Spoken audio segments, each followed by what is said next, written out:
வாசலது திறக்கவில்லை, தெருக்கோடி பூஜை அது நடக்கவில்லை.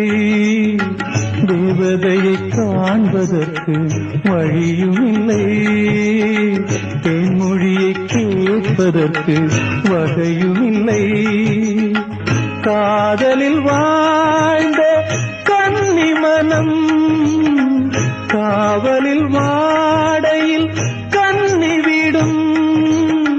கூண்டுக்குள்ளே அலை மோதும் காதல் கிளி அவள் பாவம், கூண்டுக்குள்ளே அலை மோதும் காதல் கிளி அவள் பாவம், காதல் கிளி அவள் பாவம். காத்தே பூங்காத்தே என் கண்மணி அவளை கண்டால் நீயும் காதோரம் போய் சொல்லு.